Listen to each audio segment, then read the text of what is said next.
Live from the Export Beer Garden studios and brought to you, as always, by Export Ultra, the beer fair here. This is the Agenda Podcast for Thursday, the 13th of March.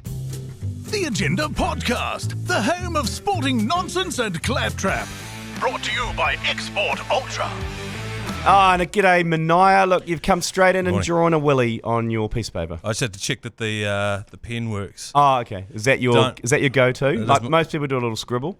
Yeah. Oh, yeah. No, sometimes I go the scribble. Yeah. But that doesn't give you a sense of how the pen's truly running. Right. You know, that just shows you whether there's ink in there, but you really need to try and express yourself. But you've also expressed yourself with a little bit of jizz out the top of the penis as well. Urine, Mike Lane. Oh, is it?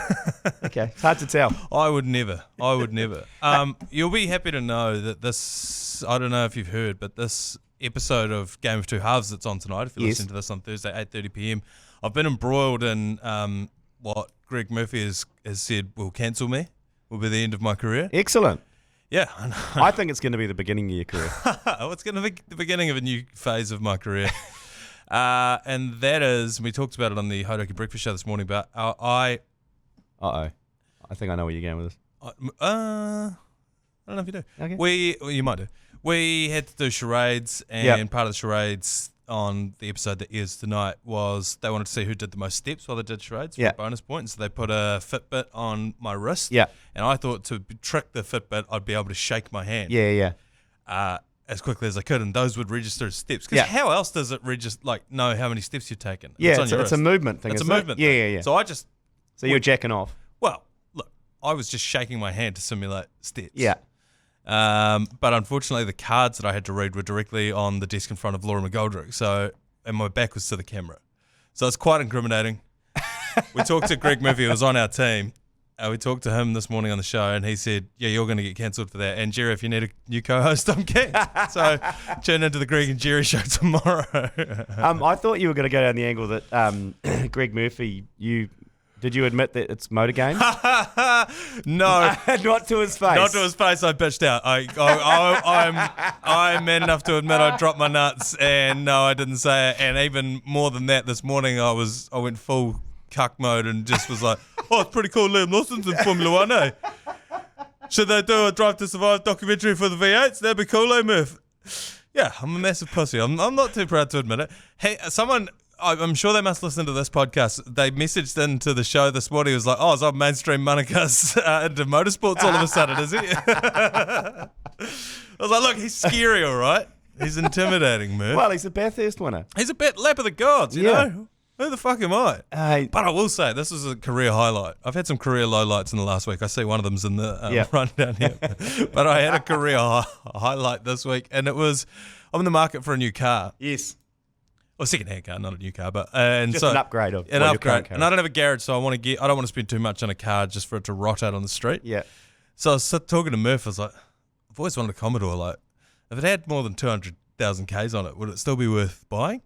And his eyes lit up. I said to Jerry this morning, it's the same look in his eye when I asked him about Commodores that Gary Stead had when I asked him about leg spin. And the same look as when you ask Jeremy Wells about Richard Hadley. That exact same look. Yeah. It's like, what? It's like the eye of Sauron turns to you and focuses, and all of the ring wraiths focus their attention on you too. And he's just like, well, the thing is, mate, it's quite a simple mechanism. The SV6, the engine that they run in there, it's a chain-driven, blah, blah, blah, blah, blah. So it's, over 200 Ks, they still go quite well. What you want to look out for is, has it been in a shunt? Is there any dinting that's been ironed out and blah, blah, blah, blah, blah. And I was like, this is fucking awesome. I'm getting advice from Greg Murphy. I'm going to be able to go home to my long-suffering partner and say, look, Murph said I should get a Commodore. Can I just say, if you haven't got a garage and you're parking a Commodore on the street where you live, in West Auckland, give it a week. I'll tell you what, the Suzuki Swift hasn't been touched. Well, that's the one. One morning I went out there and the ute in front of me and the car behind me both had their windows smashed, and the Suzuki Swift. It's like they couldn't see it. It's invisible. It's the camouflage of just a piece of shit car. I fucking hate that thing. You're right though. Someone will smash. Especially if you get an old retro Commodore. No. I'm not going to get anything like that. That's what I mean. So you took the Falcon home. Yeah. And that never got pinched. Never got pinched. I thought that was would be an prime candidate. So easy to start that and I know. nick it. No, I'm not going to get like a Kingswood or anything. That's what I mean. Like I'm not going to. That's my end goal is I'll have a Kingswood parked up in my garage one day. Yeah. But for now, for like 10 grand, you can get an old like 2008 Commodore. Yeah, right. And that'll be okay. Petrol prices are coming down. Well, this is the thing. I mean, you know what you're getting into when you get a Commodore. I'm not buying it for the fuel economy. If I wanted that, I'd keep it. I'd keep the Swift. I'd keep the Swift, but the Swift doesn't make my balls tingle. What colour's your Swift, by the way? Silver. Oh, okay. That's why it's invisible. You can't see the thing. I've owned it for like 3 years. You've never seen it. Nah. I've driven past it many times. Right. It is an invisible car. It's an invisible car. Yeah. But I tell you what, I pulled up at the intersection the other day. Music blaring and the windows down, and I saw someone I knew on the intersection. I wound my windows up and turned the music down. I was like, I can't live like this. Hey, I'm going to have to thank you, Manaia, because on Monday, I stayed up all night to watch the Black Caps lose against India in the Cowards Cup. And I went home and I had a sleep for about 5 or 6 hours, but I still woke up deeply sad and deeply depressed. But I was told I had to go to the supermarket and get some shopping, whatever, for the week. So I trudged to the supermarket. I was going around, I was at the checkout, and I looked down, and I was like, it's the latest Women's Day. What are the chances? Lifted it up. And who did I see? Manaka's in the corner there, cuddled up to his lovely partner, and I had to leave the queue. I was in the queue at checkout. I had to reverse back out with my trolley. Beep, beep, beep. Sorry, I forgot something, but I had the magazine. And I had to wheel back and then go to the double page spread. Excuse me, triple page. Triple page. And I know that people who don't know you will look at that and go, oh, cute. But the people who know you... I hope so. the people who know you, the poses you had to do with your lovely partner where you've got your hand on her knee. And you know what? That brought me so much joy. And I was having such a sad day that I was in the supermarket, like roaring with laughter on my own. And people were looking at me and go, you okay? I'm perfectly okay. You guys have read the Women's Day, it's hilarious. And then the headline there, she's a keeper. She's obviously a zookeeper. And I was like roaring with laughter. The wheels on the bus go round and round because we've been on... The big headline is Wild Love Story. So I fucking wish you could describe it. And on the front, it's like how a radio star found love on the bus. Radio star. Found love on a bus. Oh, I've been running the angle that I used to drive buses for hens do's and stag do's, and one day she was the entertainment on a stag do, and I thought I could save her. Ruptured gear. Yeah. And then the picture of you jumping in the sand, and it's like jumping for cheers. With my you don't know how you brought me back from the brink. I was thinking about self-harming on Monday. No sleep. I'd watched India just dismantle us, and I was contemplating a lot of bad thoughts. And then I looked up and I went, fuck, this has brought me back. Fucking hell. And, so has your mum given you feedback on this? She must. No, she hasn't. Hasn't she? She hasn't. I'm sure she would have seen it. Oh, 100%. I reckon your aunties, they're all up on. It's up on the fridge. My cousin just messaged me literally as I walked in here. They've all been, and this is the part of it I did expect was that. One, you would tear strips off me. I was like, this is a free podcast if I do this. It's content. It's a free week of content. We've been rinsing it on the radio show. Fucking Minogue and Kesey rung me last night. They got half an hour out of it as well. It's a real charitable thing for you to do. It is one of the most selfless things I've ever done. But the worst part was because I was expecting entire humiliation. But Jerry didn't mention it at all. He read the article and just left it on the table at the thing, and then he didn't bring it up on the show. And I was like, he thinks I'm the biggest wanker. That's even worse. Because he thought, this guy's actually pretty stoked about this. He must be real chuffed with himself. I better not shit on him because this obviously means a lot to him. I was like, no. Please. So it's going to be off the shelves in a few days. So. I fucking hope so. But you've got to get to your local dairy supermarket, open it up, and piss your pants laughing. If you're having a bad week, Just Oh, open my that God. up, and you'll feel so much better about yourself. How are the Wymos taking it? Oh, yeah. So they've just got wind of it today. Obviously, they're a few days behind everyone else. It's just hit the bookshelves at the Rainbow Dairy, I think, in Waimiri. And, so I'm in a couple of group chats, and one of them just got... Not only did they see it, take a photo of it, and put it into the group chat, they took a photo of each individual page so that everyone could have a flick through. Like, have a go at this. I'll fucking... Oh. So you don't have to buy it. You don't have to buy it. Oh, no, we'll save you the trouble of having to go and buy it. We'll print it all right here in front of you. Yeah, so Gus put this into the group chat, and then... the audacity of Gus doing that after what he did to you. Yeah, Gus owes me a trip to Las Vegas. Then Cochrane immediately followed up the mountaintop. You've made it to the mountaintop. I said this is a hit piece. And then Dan, who I know is a big listener of this podcast, Dan Patterson said, bit of a freeloader apparently, because one of the little, I forget what Jerry calls it. It's like, the little headline that's in a different colour that they pull out to try and pull you into it. It says, Jess was working 3 jobs to support me. And Jerry was like, is that because you eat so much?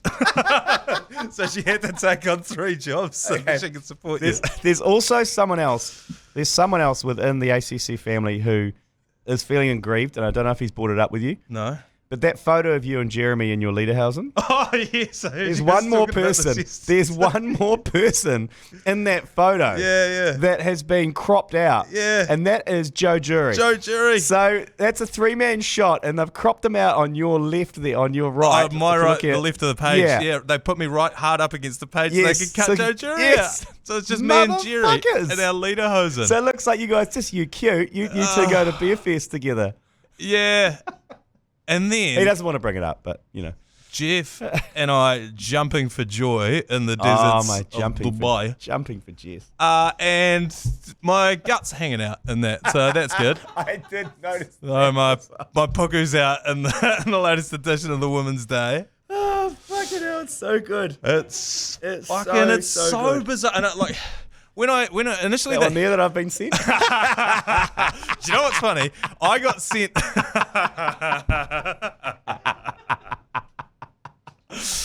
I got sent... Fucking hell, it's so good.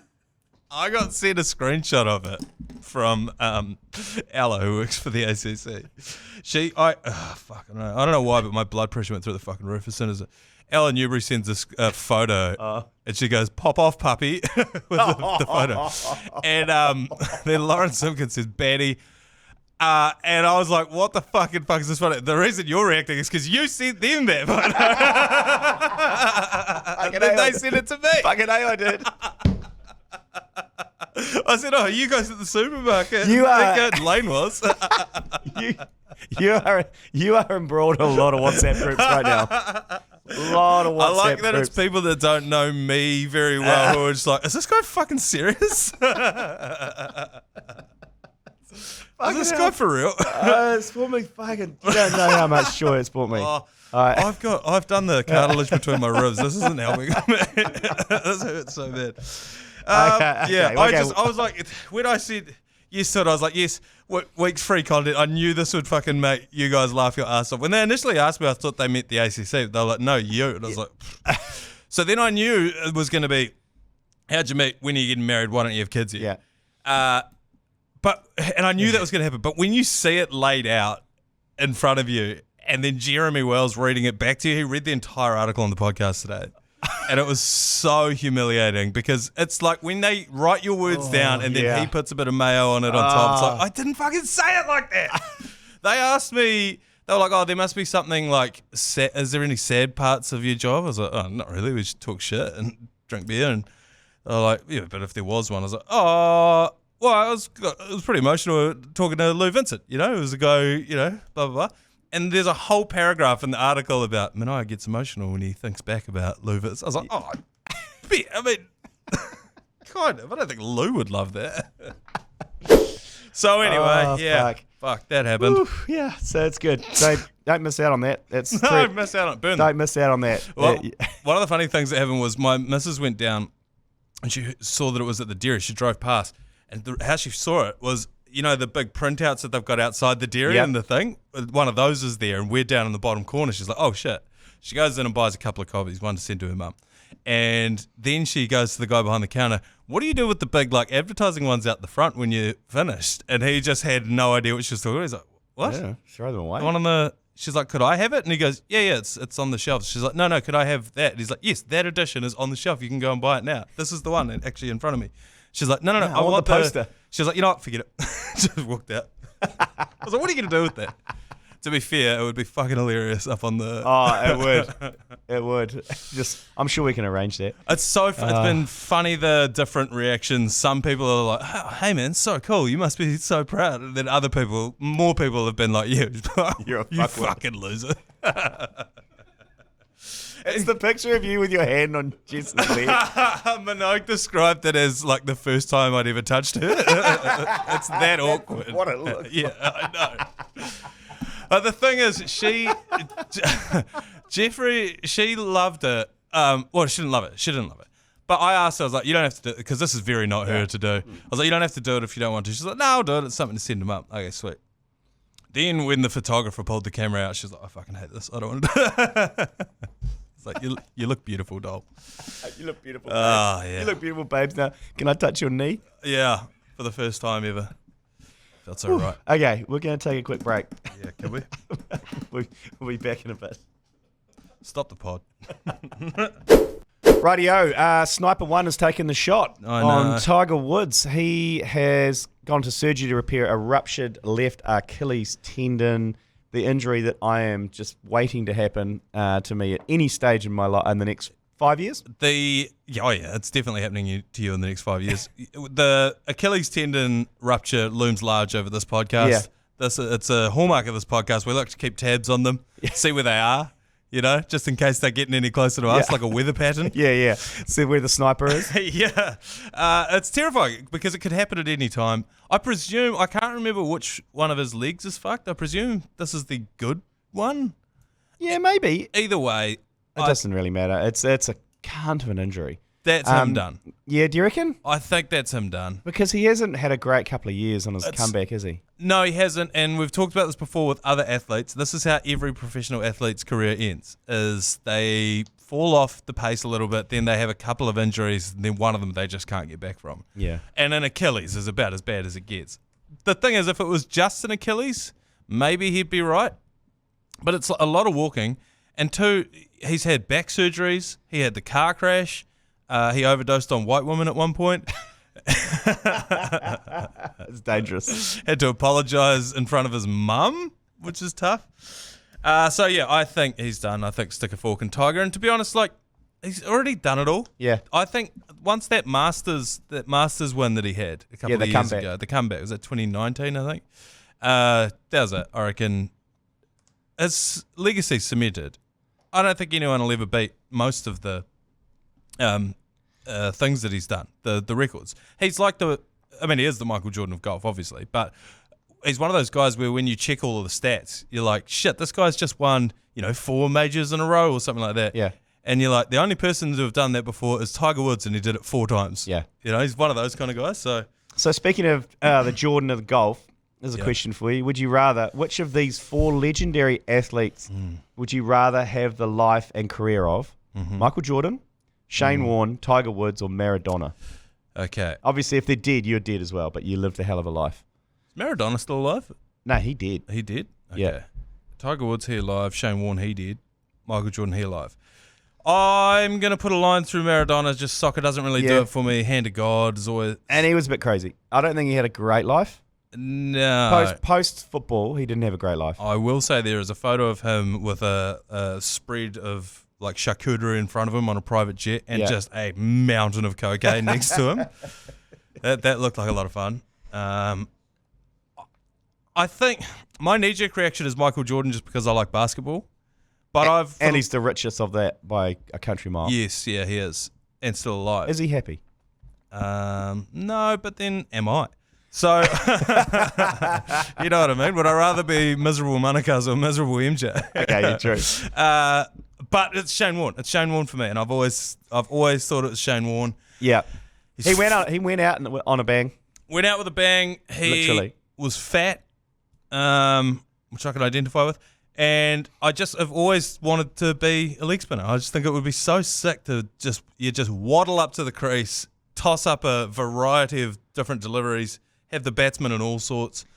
I mean, just to have delivered the ball of the century against Gadding, and just have that memory in your mind. And he managed to marry Liz Hurley. How did that happen? Ferraris. Poker. He became a professional poker player. Oh, played poker. Yeah, sorry. No. Played professional poker. Yeah, right. That's unrelated to Liz Hurley. Yeah, okay. Yeah, completely unrelated. Not necessarily. But, I'm Shane Warne. What about you?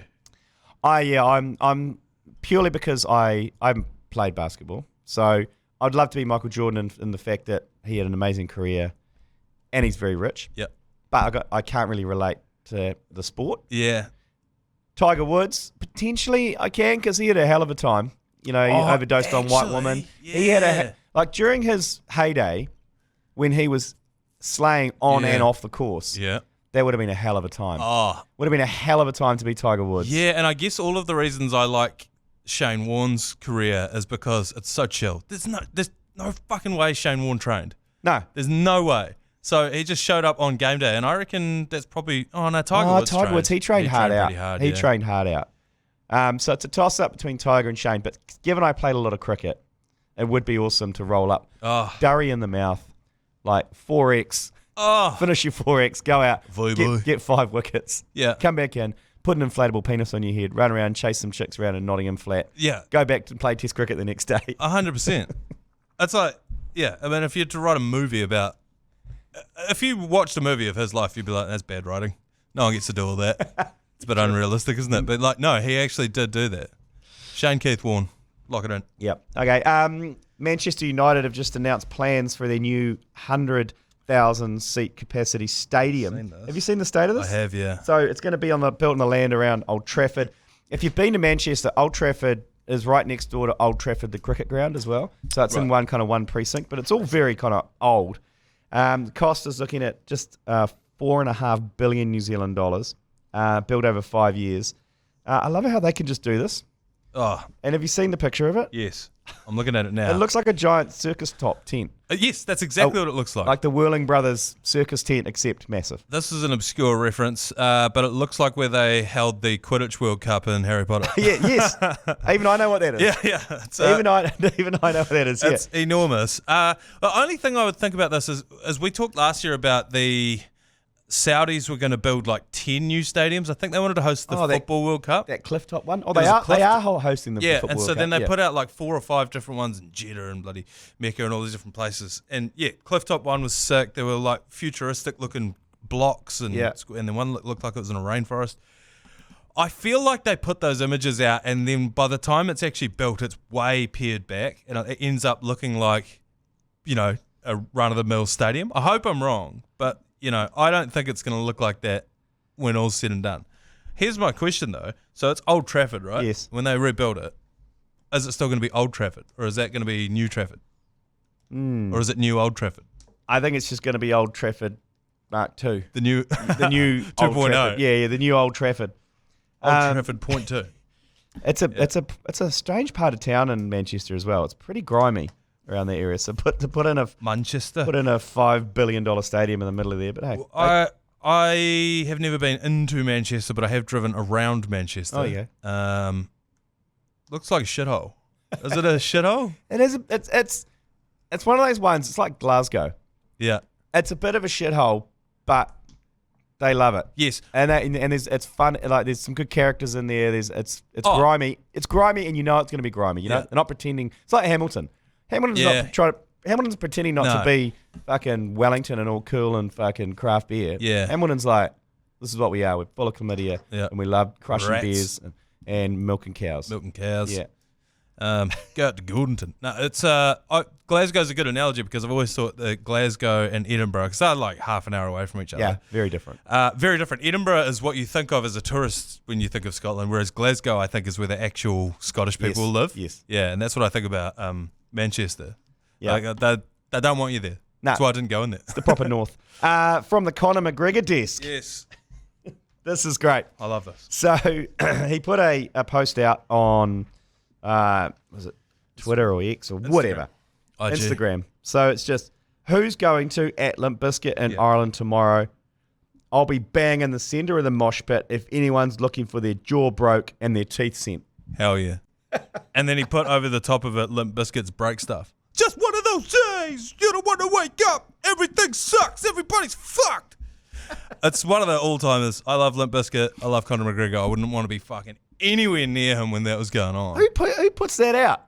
Conor McGregor. It's fucking lunatic. I gave it 2 halves on tonight at 8:30 p.m. Yeah. One time Dan Hooker was on my team Oh, for that. yes.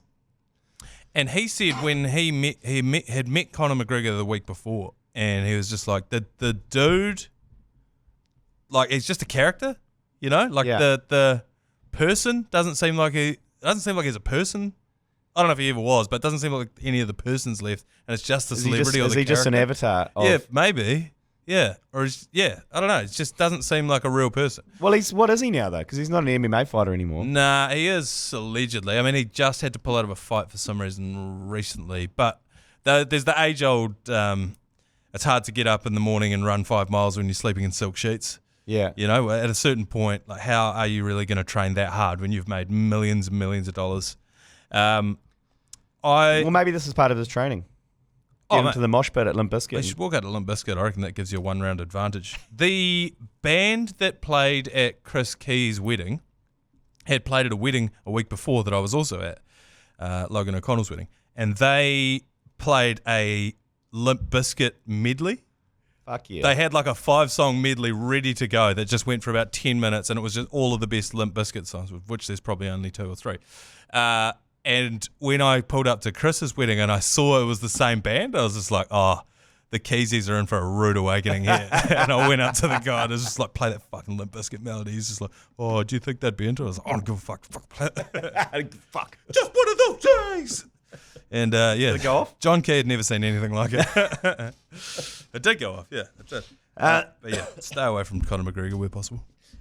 From the merchandise desk, New Era have released a whole lot of new MLB hats. I know, I've seen this. And so what they've done is they've put the name of the region, but then their logo over the top. It's hard to explain. But I can explain it. Yeah. It's both team logos. So in the MLB, they have a small logo, a small circular logo, and then they have a longer logo that has the whole team's name spelt out. So it's often the first letter or a symbol. Yeah, so it's for Texas, it's a big T. Yeah.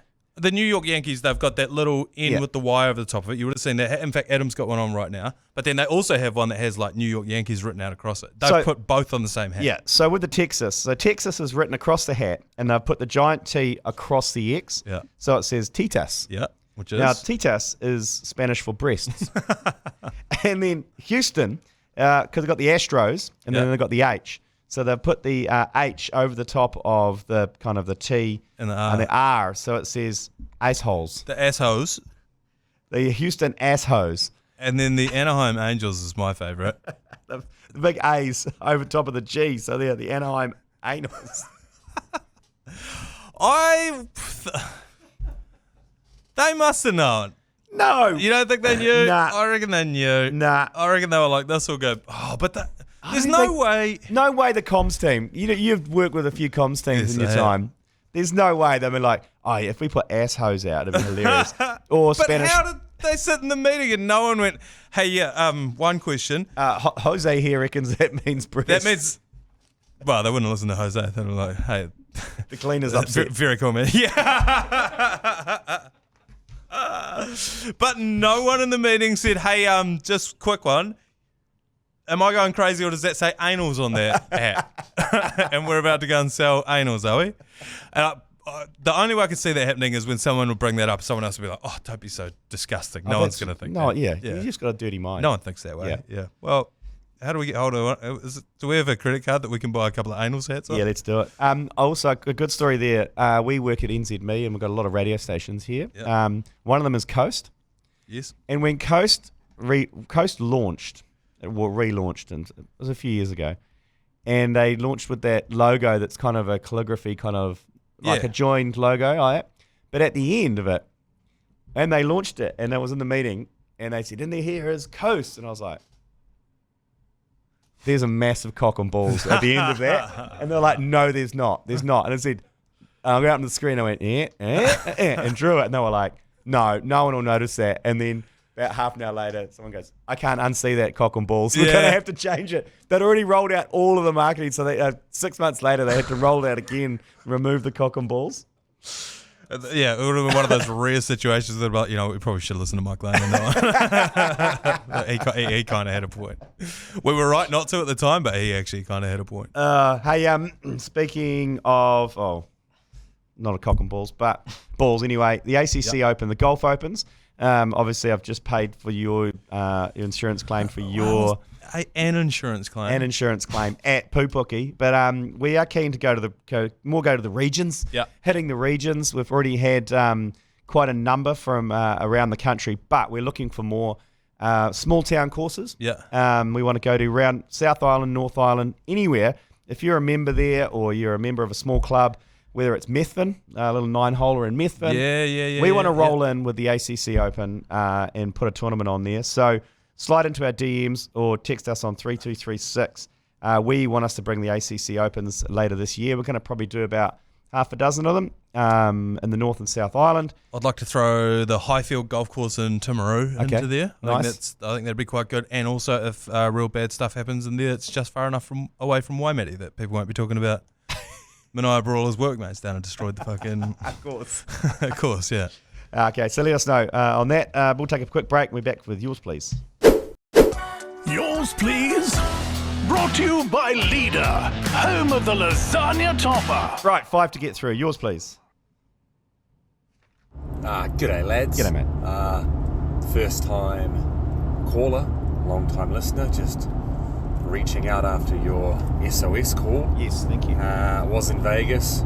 I do live in Texas, so hopefully catch up with you lads later this year. But very interesting thoughts, G Lane, on the gambling that the NRL is trying to involve America. Gambling is rife here. They're essentially using the Australian model, so we'll see where that goes. Oh, awesome. So what was the SOS? No, the SOS was, I felt like there were a lot of Yours Pleases from a small group of people. Oh, yeah. So I was looking to just maybe widen the gene pool a little bit. There was a lot of fuck South Canterbury's, a lot of all that kind of stuff. So I was like, if you listen to the podcast, just press that little microphone button and send us a message and say, hey, I'm here and I'm sending you a message. And that one there's cool. Well, hopefully we'll catch up with them in Texas in October. Texas is a big place. Yeah. So what, Houston and Austin we're headed to. Houston, Austin. Yeah. So hopefully we can catch up then. But yeah, thanks for the message. My God. Thanks for increasing the gene pool. I know DB won't, Export won't be happy to foot the bill for this, but there is a strip club in Houston, Texas, where James Harden's jersey has been retired into the rafters because he spent so much money there. We're going there. Hundy P, we're going there. Have to go there. We have to go. It's a sporting. It's sports adjacent. It's like when we lay down that baggie for Ali Williams. Ali Williams in Paris. In Bali. Yeah, we lay down that baguette. Yeah, we did. We reenacted the entire fight scene from John Wick. That was for Keanu Reeves. Yeah. Okay, next one. Yours, please. Just saw a photo of the ICC chairman and the Indian cricket captain take a photo of both trophies they've won. The Champions Trophy and the ICC T20 World Cup. Just not trying to hide it anymore, eh? Just really making it fucking obvious that it's like, hey, whatever. Come on, guys. Please, just you might as well just get married, eh? Like, fucking hell. It's like the two friends of all they want. Yeah, the ICC president he's an unusual character. Yeah. And hard to warm to, given he used to be the president of the BCCI and now he's president of the ICC. It's like, just don't rub our noses in it. Yeah.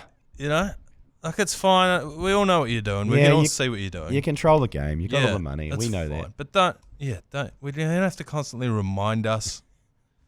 Yeah, anyway, I can't even think about those celebrations. They piss me off so much. So uncool. Next one, yours, please. Yeah, g'day, fellas. This is old Horatio Sports Fluffer from Masterton.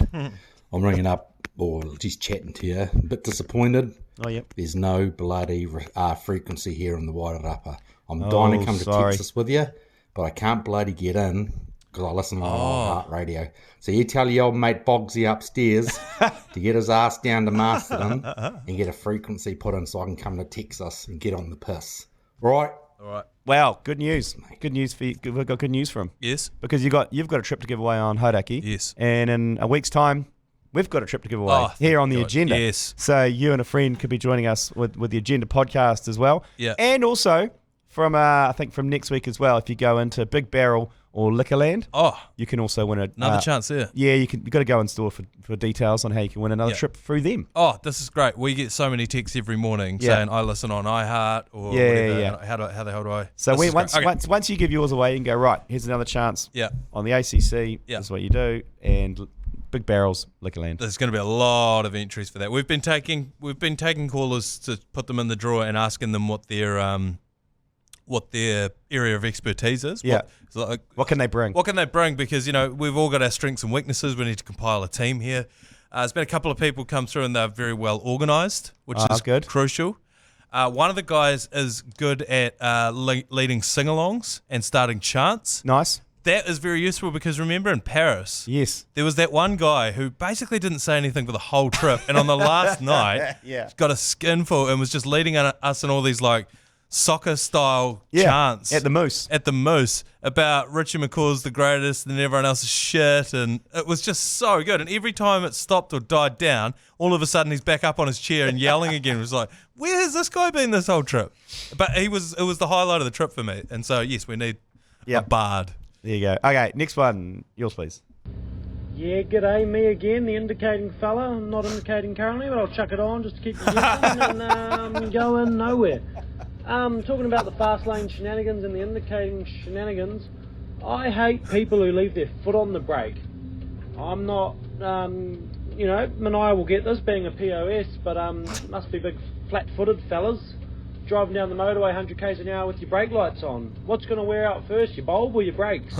Love yous, fuckers, sort it out. I don't know if I've ever seen that, driving down the road with your foot on the brake. Is that... No. People somebody just touch the brake constantly. I don't know. Yeah, well, they're driving two-footed. Is that what's going on there?